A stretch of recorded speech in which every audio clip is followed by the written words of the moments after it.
Hi, so far we discussed various alternate methods of integrated pest management technologies which can be used in the farmers practice. You know, all these alternative methods we started thinking mainly because of the misuse or the overuse or the indiscriminate use of insecticides or the pesticides. So, that has led to the thinking of the alternative means of the pest management, but even today as a curative means, chemical control still forms the major weapon in IPM. So, this we have to remember well in advance. Let us discuss how this chemical control vis-a-vis the IPM can be made use. What needs to be done for using chemical pesticides? What are the strategies to be considered? What are the points to be remembered? We should discuss in the next 2 to 3 classes. Yeah, I said chemical control and the IPM we may have to relate in the future 2 to 3 classes. What is chemical pest control? The basic question we have to answer. It is nothing but using chemicals for controlling the insect pests in this case, and it is a pesticide used to prevent or destroy or to repel the insect pests from the source of the food, here the host plants or the crop plants. They also combat the pests and diseases occurring on our crops, not only on our crops, even on livestock and also on our possessions including the stored products. Before going further, we should know what is the history of these pesticides. Before the synthesis of new insecticides, the inorganic pesticides were in use. If you see the history, as back as in 1867, Paris green was used for the management of Colorado potato beetle in USA.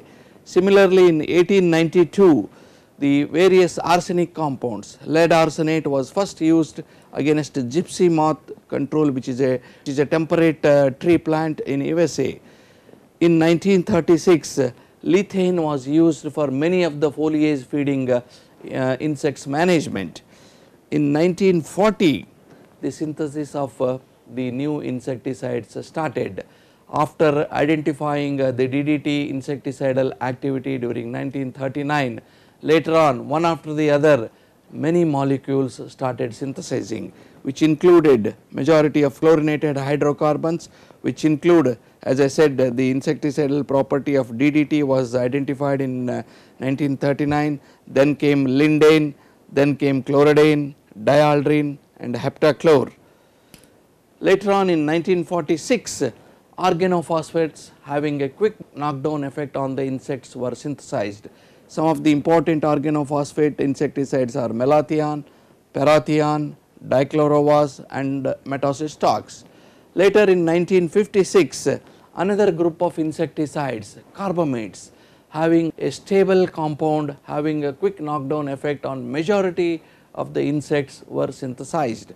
Carbamates included aldicarb, methomyl, carbaryl, pyrimicarb and so on.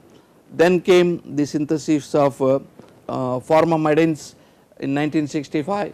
One of the best example in under this group is amitraz, which has got a very broad spectrum insecticidal activity, particularly effective against the sucking pest complex of majority of the field crops.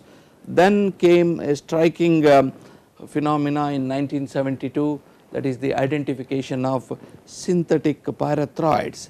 They are more stable, photostable compounds, and they are required in very low quantity as against the earlier conventional insecticides, and they are very effective for biting and chewing insects on various crops. Under this category, bioresimetrin, alethrin, permethrin, deltamethrin, cypermethrin, these are the important compounds which are in use even today. Then from 1992 onwards, there was a major development in the synthesis of newer insecticides belonging to newer chemistry class. Altogether they belong to newer chemistry classes. Some of the newer insecticides include neonicotinoids, insect growth regulators, spinosins, fipronils, ivermectins having major activity on biting and chewing insects, oxidizines, then pymetrazone, diamides, phenylpyrazoles, tetrazines, ketanols. These are some of the insecticides belonging to a newer class of pesticides. Broadly, we can group them into three phases as far as the age of pesticides is concerned. One is the ancient era of traditional approach, wherein from ancient days till 1938, which included cultural and mechanical methods, botanicals, which included neem, chrysanthemum, rotenone, tobacco and so on, and the basic inorganic insecticides belonging to arsenic compounds, mercury compounds, tin compounds, having a direct mortality effect on the insecticides. Then came the era of doubt. After the synthesis of the various insecticides starting from chlorinated hydrocarbons, particularly between 1962 to 1975, lot of discoveries were made with reference to various chlorinated carbons, and the resistance problem was another thing which was noticed during this period, and a lot of organochlorines, organophosphates and synthetic pyrethroids were synthesized, and almost to the tune of 80% of the farmers dependent for their management of crop pests on these synthetic insecticides. Because of the indiscriminate use, the problem of resistance came, the problem of residue problems came, and more important, the problem of health hazards to human being and also to other higher animals was seen in almost all the places across the globe. So, the concept or the third phase era of IPM started from 1976 onwards. Particularly the IPM became more important with the Huffaker project in USA and also in Southeast Asia on rice, the FAO IPM program, which gave a boost in our country for developing IPM strategy on various field crops. If you understand the pesticide usage across the globe, you know, so far 260 pesticides have been registered so far, and almost around 585 formulations are available as on recently, that is August 2015. And the pesticide consumption, interestingly, in our country India is very low compared to some of the countries abroad. In fact, Taiwan records almost 17 kg of pesticide per hectare, and then followed by China, Japan, USA, wherein India consumes hardly 0.6 kg of pesticides per hectare. Because we have large area under dryland condition, the consumption goes so low. But if you take the pesticide consumption in irrigated area, particularly in rice growing areas, in cotton growing areas, the pesticide consumption is almost 10 kgs per hectare. So, the separate estimation the government of India has made very recently. Then if you take the information on crop wise data in the country, cotton 50% consumes 50% of the pesticides, followed by paddy and fruits and vegetables.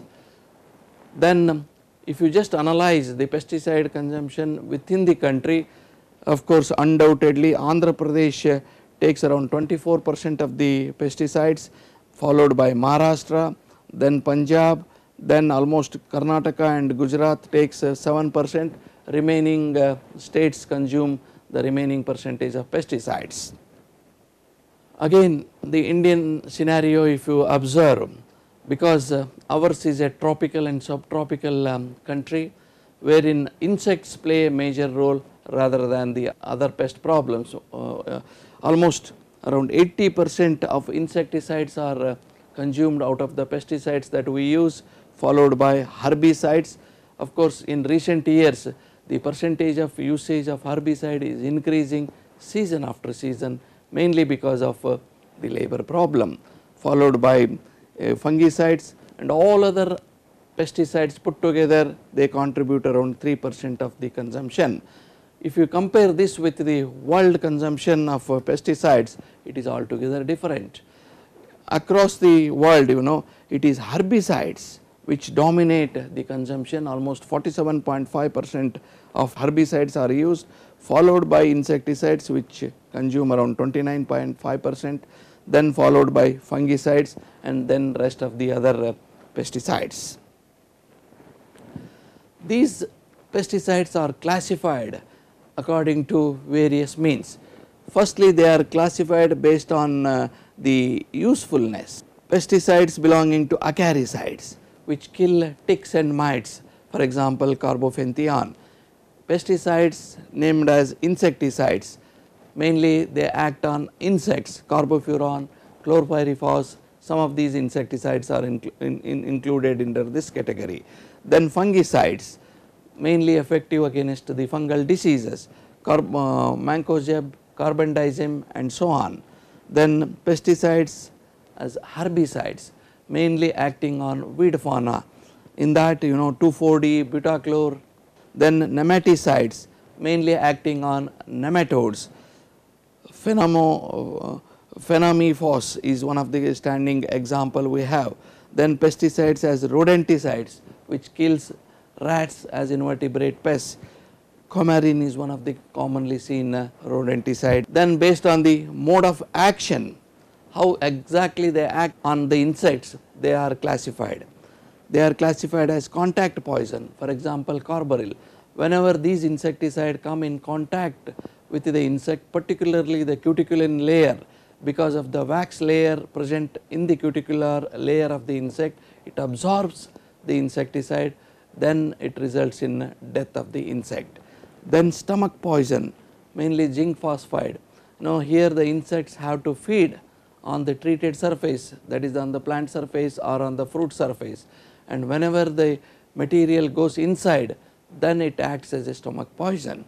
Then systemic poison, in this case whenever the insecticide is sprayed onto the treated surface, the plants, the whole plant becomes poisonous. The phloem and xylem is contaminated with the poisonous material, and whenever the insect feeds either by sucking or by feeding on the foliage, the insect will be killed.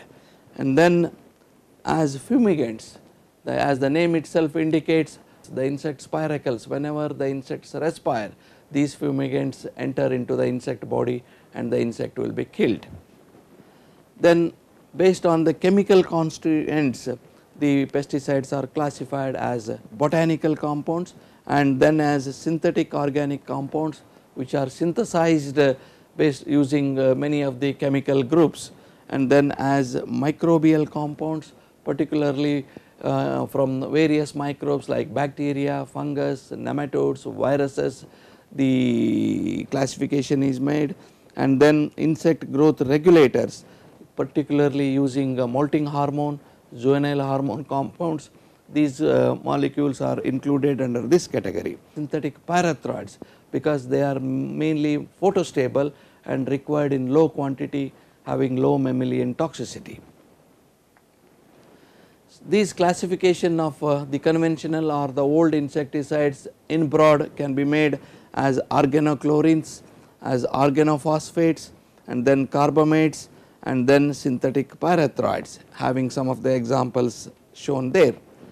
The major drawback of these old chemicals are the conventional insecticides, as I said repeatedly, because of the problem of residues. The residues remain for a long time on the treated surface. Whenever the human being or the higher animals consume, the residual toxicity results in various health problems.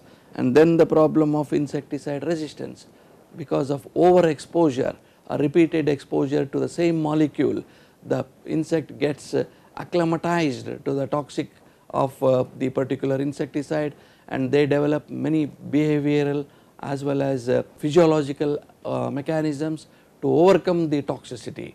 And then the resurgence, because of use of these broad spectrum insecticides, majority of the insects and their natural enemies, maybe parasitoids, maybe predators, will be killed.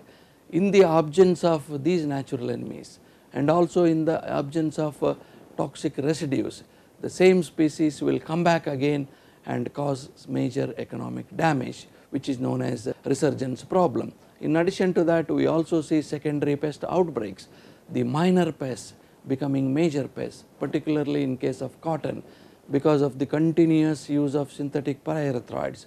We have seen a minor pest like cotton whitefly assuming the status of a major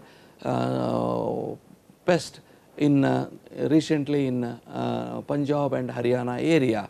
So here the secondary outbreak is seen because of the continuous use of synthetic pyrethroids. Then coming to new class of pesticide synthesis, wherein the Insecticide Resistance Action Committee of Washington, they grouped all these new insecticide molecules into 24 groups based on chemical nature, based on toxicity of each of the chemical, and then say group 2B contains phenylpyrazoles, 3A contains pyrethroids, 4A contains neonicotinoids, like that the list goes on. In fact, 10B contains oxazonols, which are important new molecule pesticides. Etoxanol is one of the standing example we have, and the group 11A contains all the BT formulations. The microbial toxins are included under this category, and then group 13 contains pyrols, which are again important sucking pest compounds, and then group 17 contains triazine, which are again recently synthesized molecules, and then most important one is group 22A, which contains oxidizines. One of the classic example under this new class of insecticide is indoxacarb, which is very effective for the bollworms, particularly in cotton ecosystem. And then of late dimethanes have been synthesized, which include flubendamide and then rhinoxaphor as one of the standing examples. So again some of the molecules are still undescribed, so they have been grouped under code name UN, wherein still the chemistry of this and the toxicity level of this still have to be understood. Under this category there are so many molecules, including the dicophal, which is one of the old molecule, is also included under this, and pyridolol is again a new molecule which the toxicity level and the chemical nature of the insecticide needs to be understood. So that is how the new class of insecticides have been classified, and they are finding a major role in the insect pest management because of their low mammalian toxicity, because of their low quantity usage in the IPM. Thank you.